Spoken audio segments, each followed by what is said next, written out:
Chapter 11. James turned off Highway 1, leading to the medical center. Brenda was due to get off work in an hour, so he would have to hurry. Brenda seemed to recover from the hospital episode, but James still felt emotionally and physically drained. Something was unresolved in his mind, like a coiled habu snake waiting to strike. What was it that still whispered to him at night? An insinuation? A premonition? He had left the motor pool an hour before the appointment with Dr. Gray. The doc had called, which was unusual, and sounded agitated, and James wanted to hear his news sooner, not later, not even an hour. James turned a corner and mentally started counting the look-alike buildings. Doc Gray's was the 8th building on the left. Brenda's confession in the hospital still echoed in his mind, and the hatred he felt for Lewis Campbell was like a smoldering ember. I should have known, James mused.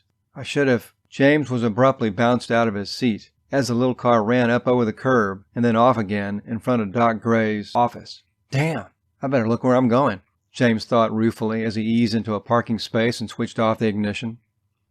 He stood for a moment, looking up and down the street briefly, as if afraid he were being followed. Satisfied, he lit a cigarette, walked up the steps, and entered the building. Miss Flannery? He called, standing in front of the secretary's desk. Dr. Gray? Anybody home? Hearing no answer, James paced the floor, then flopped down in a nearby chair, thinking again. His thoughts returned to that night when he had taken Brenda to the hospital. James had been shocked when he had walked into the Campbell house, past the broken dishes and other debris on the way to Brenda's room. Something had urged him on. It wasn't like James to just barge into someone's house, much less his future in-laws.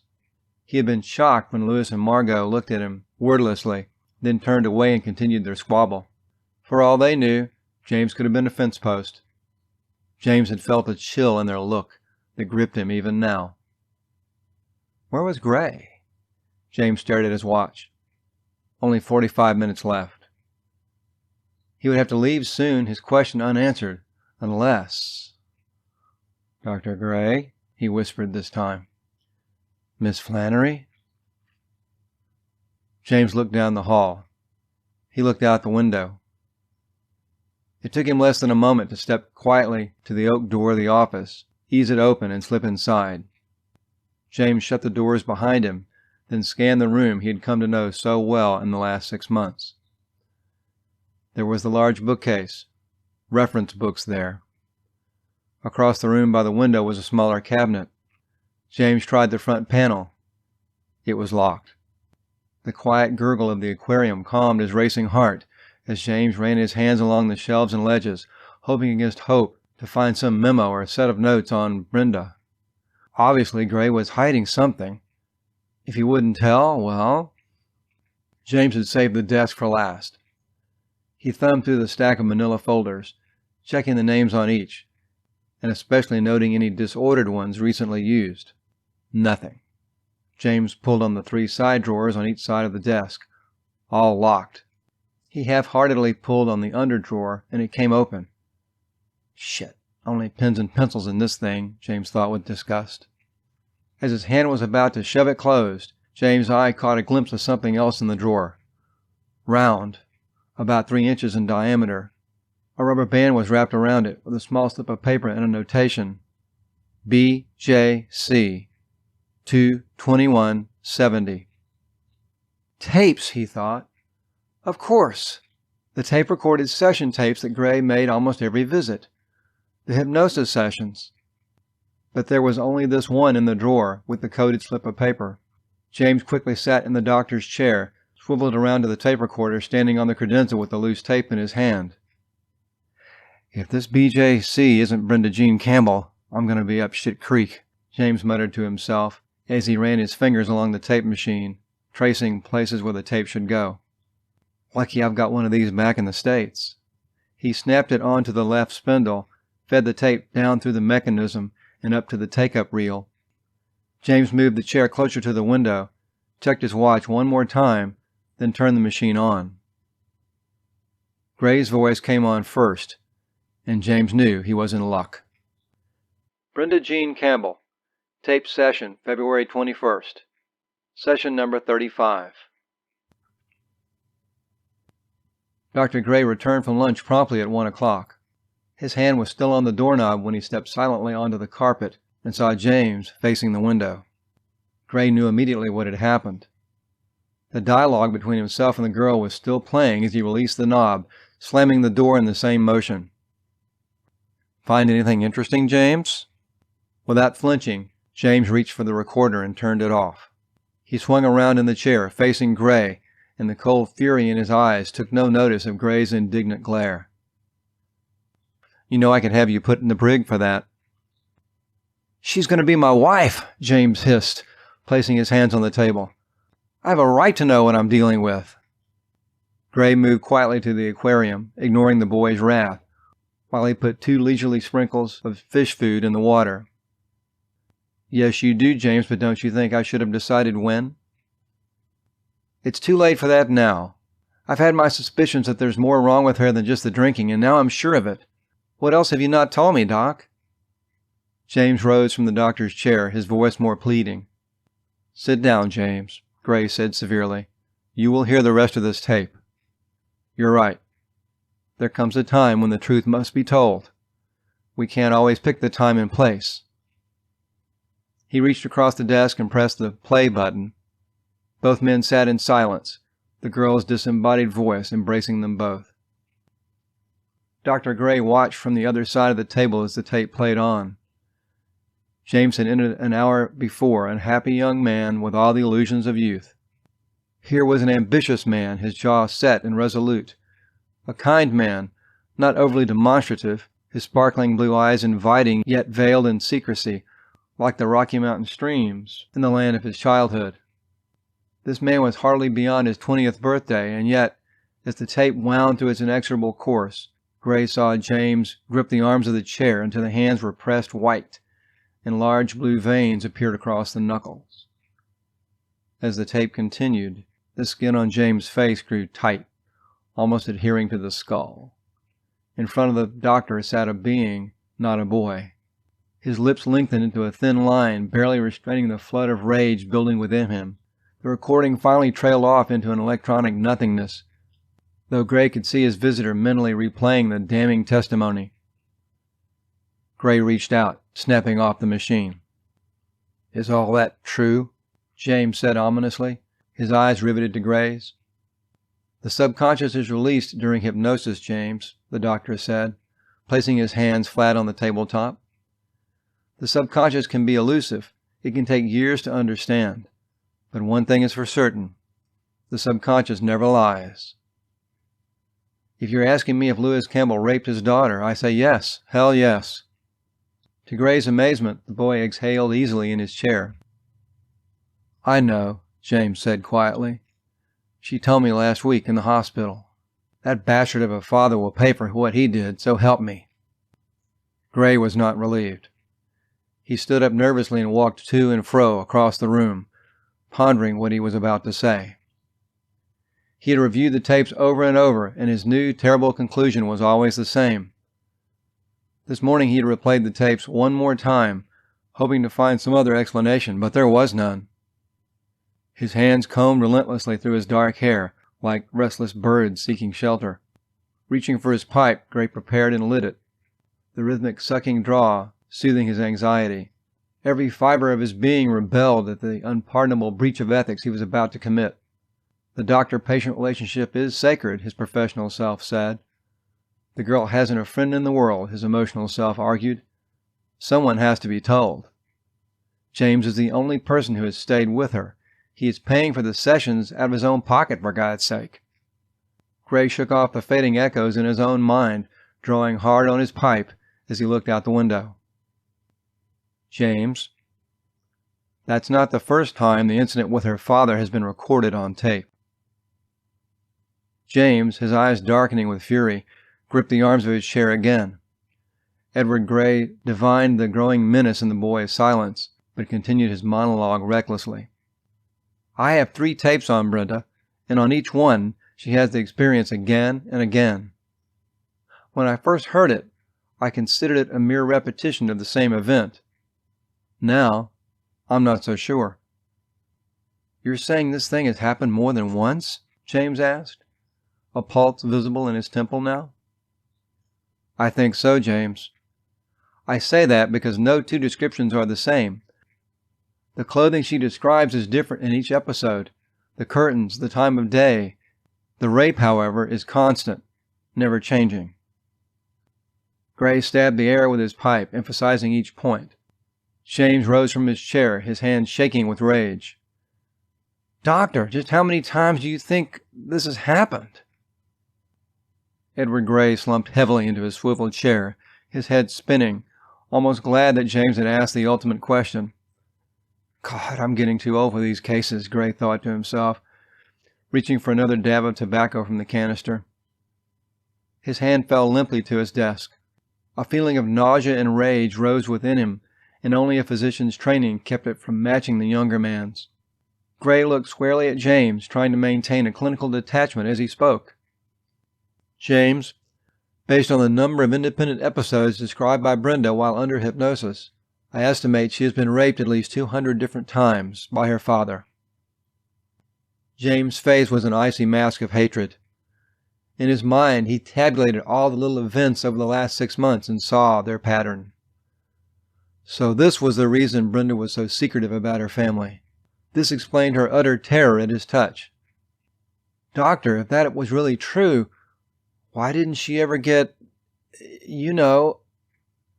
pregnant? I don't know, James. Maybe God doesn't always look the other way. Does she recall what she said during hypnosis? I doubt it, Gray replied, and that is a blessing. Remember, I estimated 200 separate attacks. I don't think we should tell her the full extent of the rape episodes. She has apparently formed a mental block over most of them, and that's just as well. To tell her would be devastating. Gray's clinical mind was taking over now, and he deftly filled the pipe and lit it, puffing while he walked the familiar path around the room, talking out loud. I think we should all show up for our regular sessions, and I will introduce the topic as delicately as I can. He corrected himself.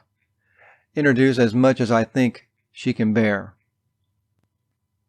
Brenda always found a few precious moments in the evenings between household duties to lie on her bed, looking out the window just above the headboard. She would stare alternately at the purplish glow of the setting sun and the bedside picture of James, dreaming about their future, but the dreams never lasted very long. The goal of every young girl her age was to go to bed with some good-looking guy, but the phrase made her want to puke.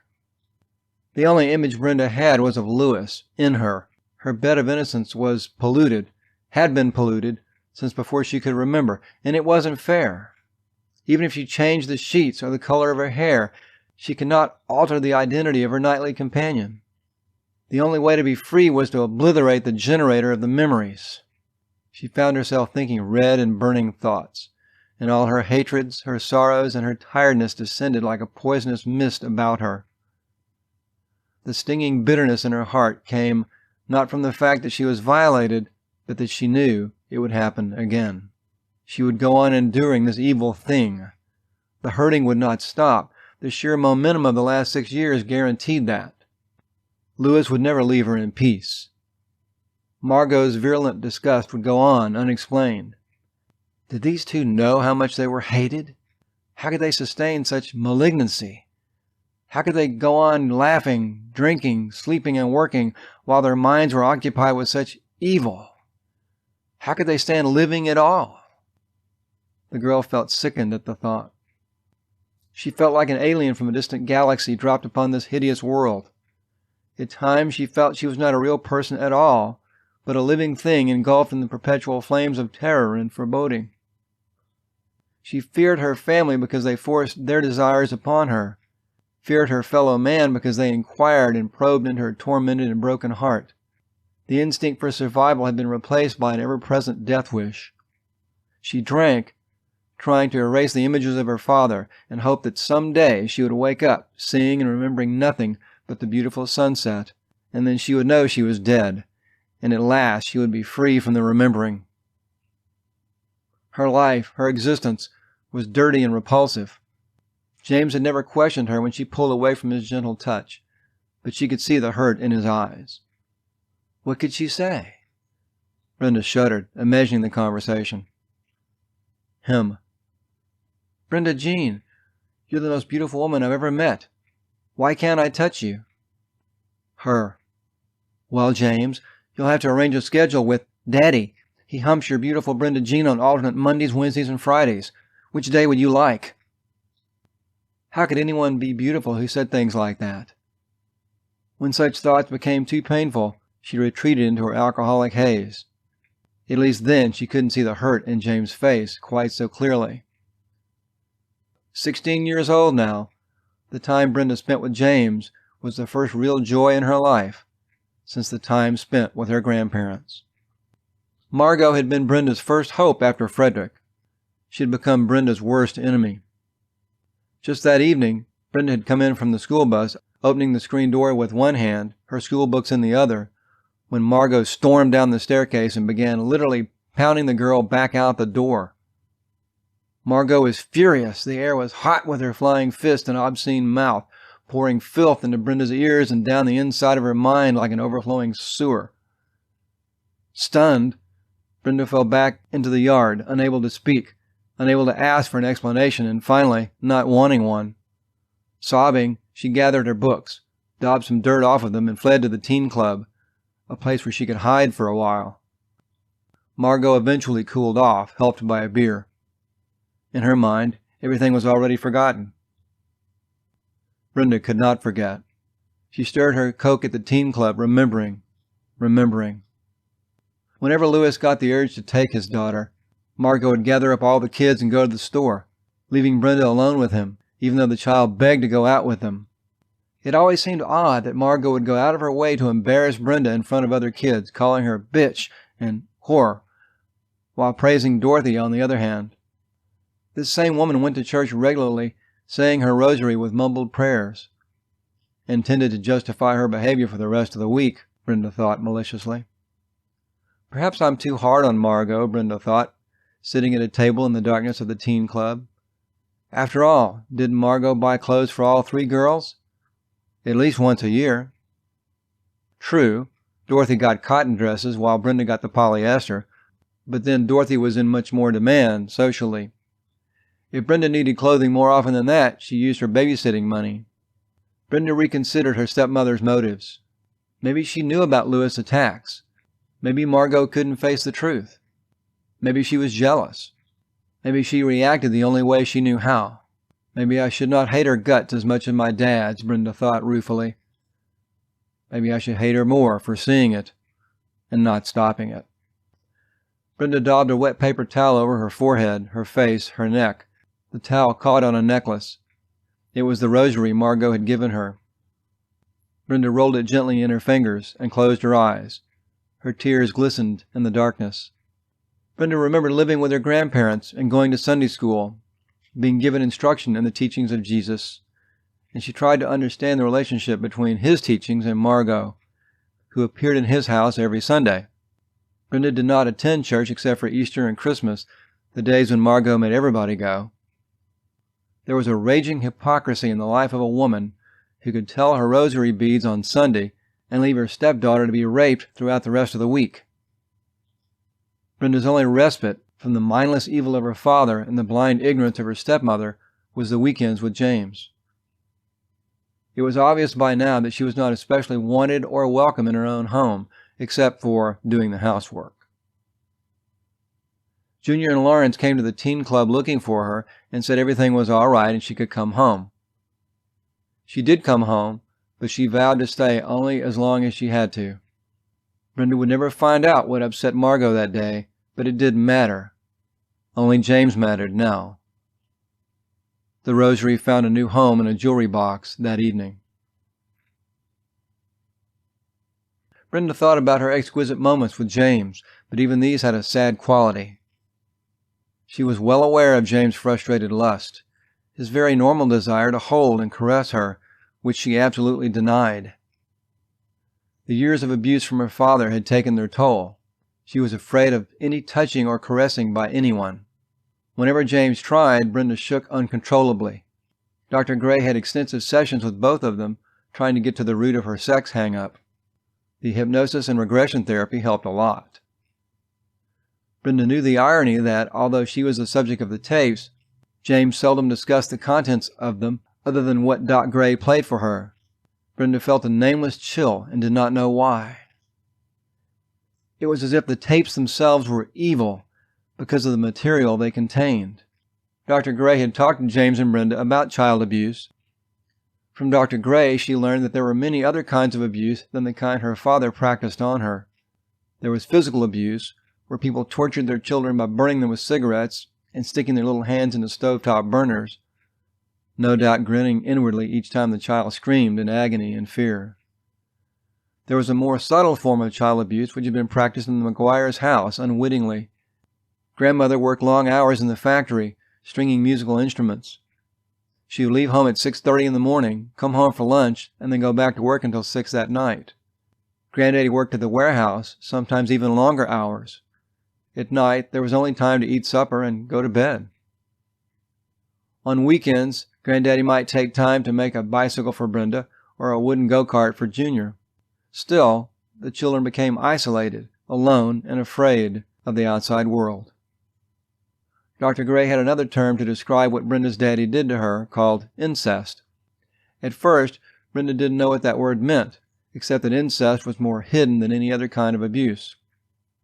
Gray said some kids were abandoned, neglected, physically abused, or beat up, but none of these left the lasting impressions of sexual abuse. Brenda remembered a paragraph read from one of the doctor's books. Many psychiatrists regard rape as primarily an expression of hostility toward women, rather than an act motivated by sexual gratification. This hostility may have been derived from anger at a rejecting, controlling, or seductive mother. The rapist may not be aware of the source of his hostility, which is displaced onto other women. Dr. Gray said that family history fit the common pattern: alcohol abuse by the parents, fistfights. Dr. Gray said Brenda was a prime candidate for abuse because she was passive and dependent, willing to do anything to please. There was one tape in particular. "Dad?"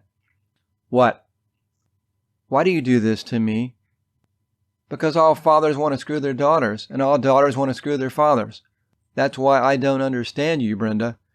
You've never liked it when I touched you, even when you were a little girl. If I didn't know better, I'd say you were weird. In fact, all sons want to screw their mothers. Did you know that? All mothers would love to have their son between their legs. That's where they get all this psychological crap. It's natural."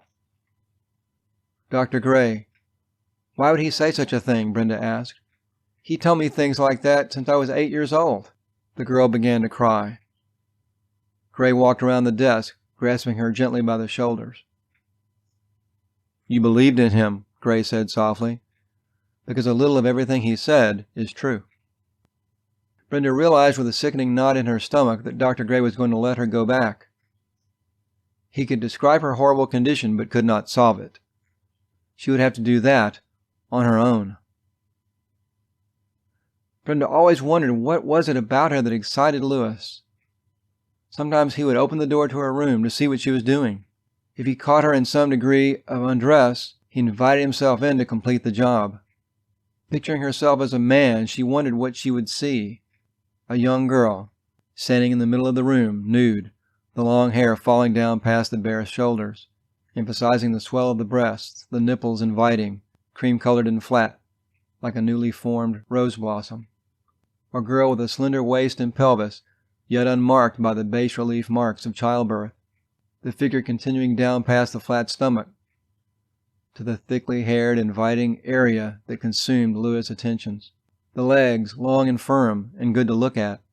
Maybe her daddy was fascinated by the locket she wore, the only item on her naked body, hanging down between the firm breasts, a little jade cross that James had given her.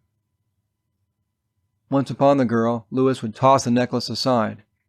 Brenda tried to meditate upon the psychology of this act, but he had already entered her. She fought the urge to vomit. Sometimes she wondered if he was insane. What is insanity? It starts out as a belief in God and devolves into a belief in self and self alone. Maybe insanity is a single-minded belief that through the years becomes truth, belief making it so. What is insanity but self, that stair-step progression of self-interest from which spring all human evils, amplified to an unnatural and perverted degree. Gray stood meditatively in front of his window facing Koza Street. "Brenda, you have made remarkable progress in the last year. Do you realize that?" The doctor paused, watching the girl as he spoke. James had waited outside. Gray would have to be careful.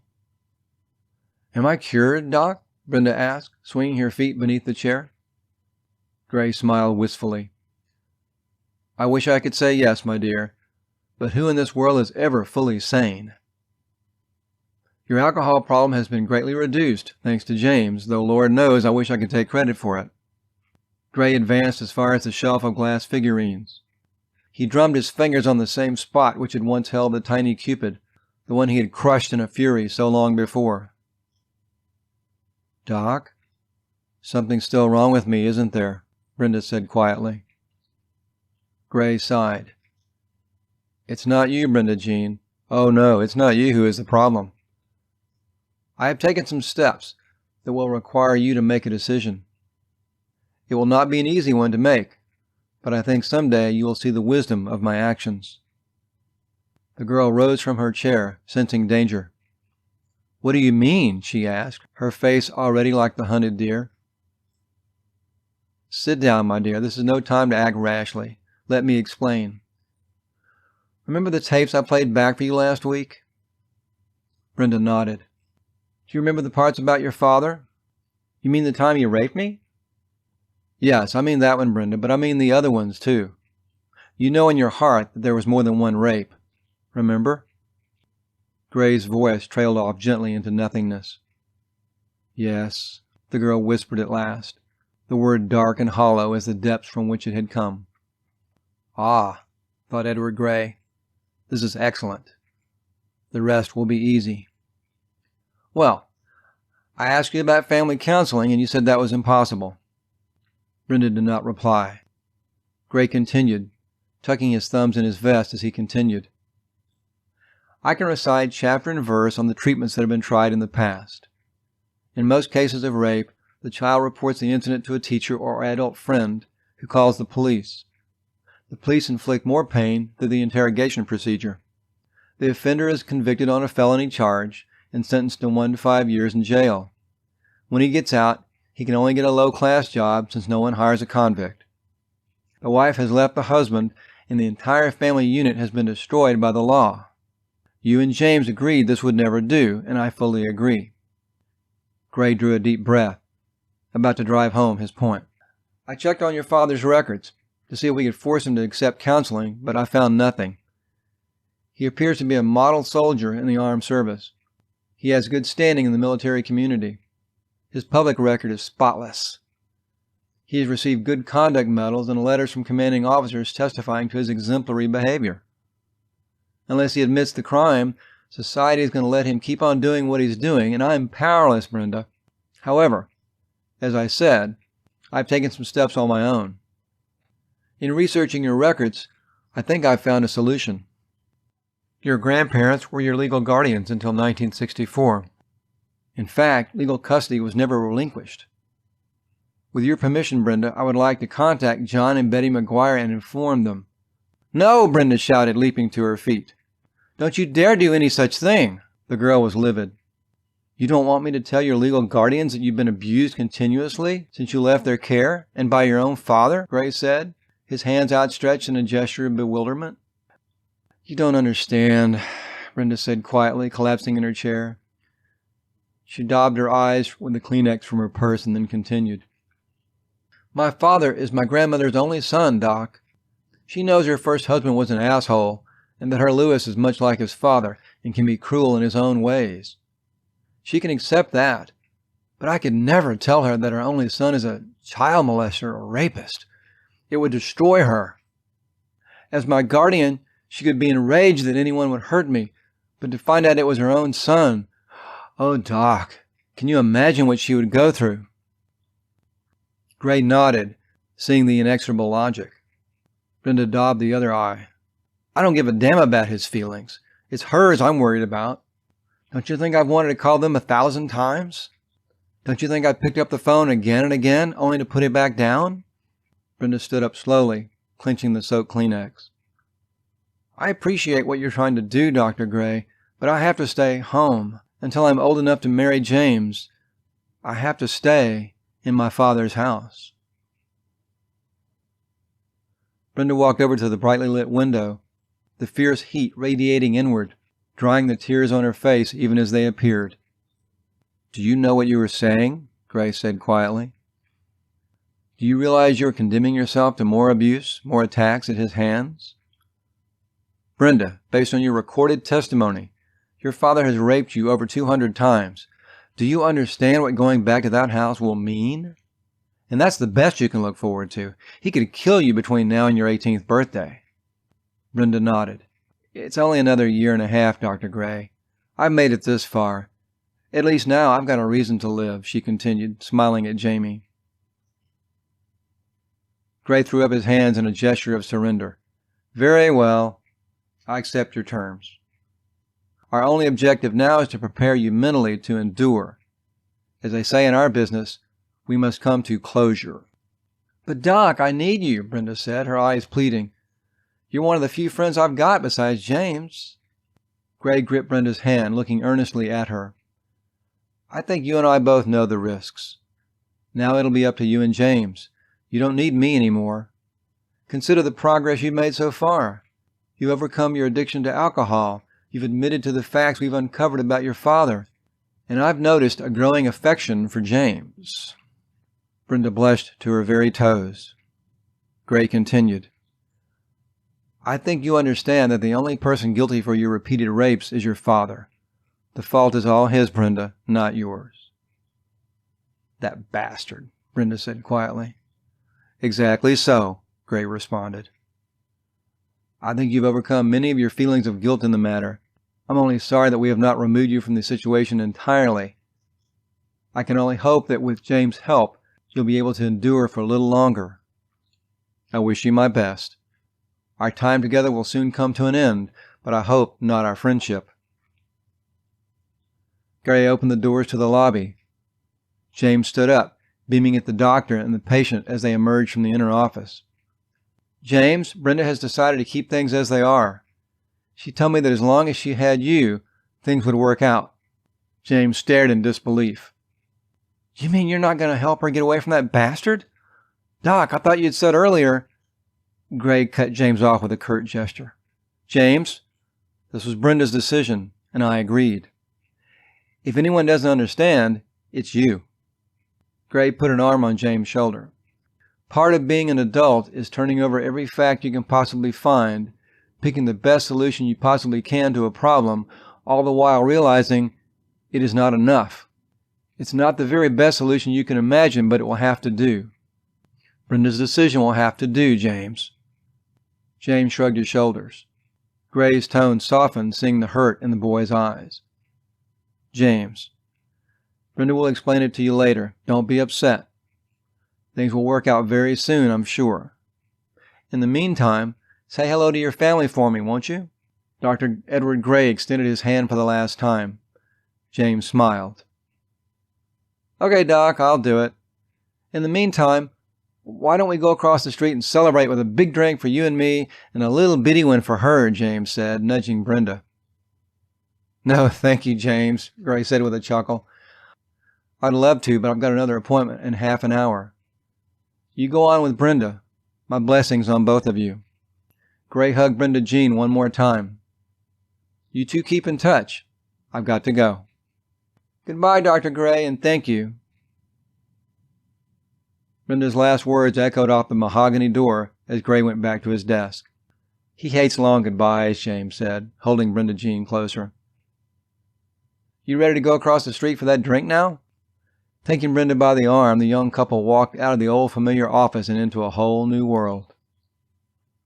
Oh, James, I'm so happy, Brenda squealed, chasing him through the crowds of people, stopping at sidewalk bends to inspect the native wares, being a teenager for the first time in her life. James laughed, but his face darkened as he considered his love, his darling, going home to that bastard of a father. James thought of their secret rendezvous on the coral beaches, hiding in the seaside caves, and even now his loins stirred with familiar throbbings. He watched the smiling girl walking before him like a nymph, so beautiful, and yet in hours she would be stripped and raped by her father. The thought was monstrous. Was there no justice? As a man, James knew the difference between liaisons of the flesh and love affairs of the heart.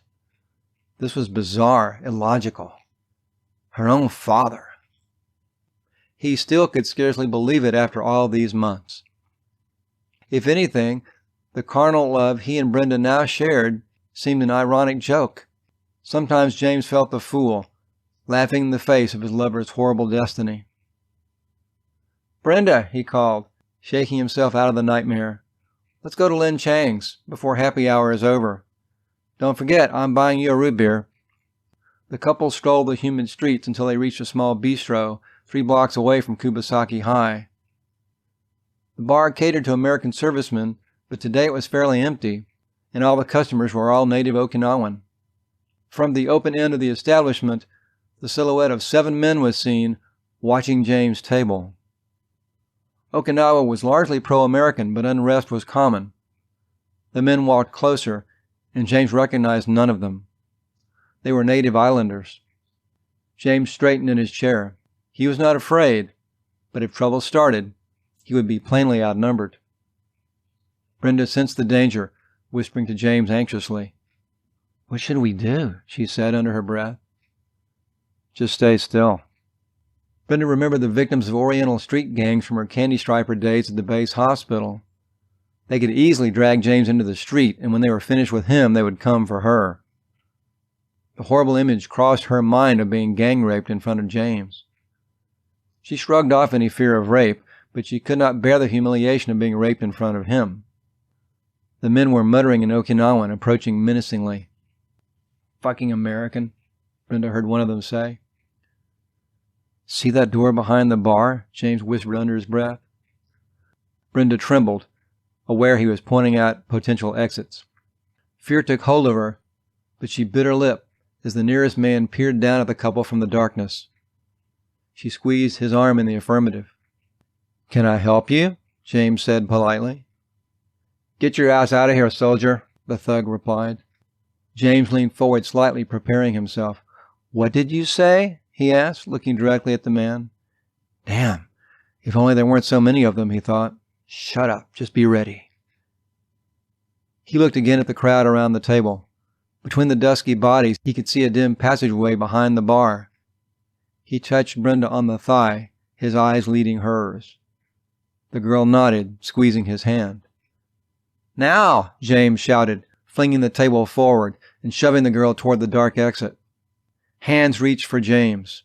A bottle broke. Brenda heard someone call James' name. She grabbed the mahogany rail of the bar, sliding to her knees on the rough floor.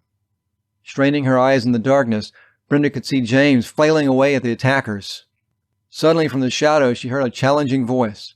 The noise emanated from a tiny Okinawan near the street entrance. In a moment the little man had reached for the outermost assailant, flinging him headlong to the floor with a crash. "Hiroshi!" James yelled. In a matter of minutes, James had knocked one man down, and the Okinawan had clobbered 2 more, and Brenda watched all 3 of them stumble out the back alley. James clasped the little man warmly, lifting him to his feet. "Brenda Jean," James called out. "Come meet the best friend I ever had."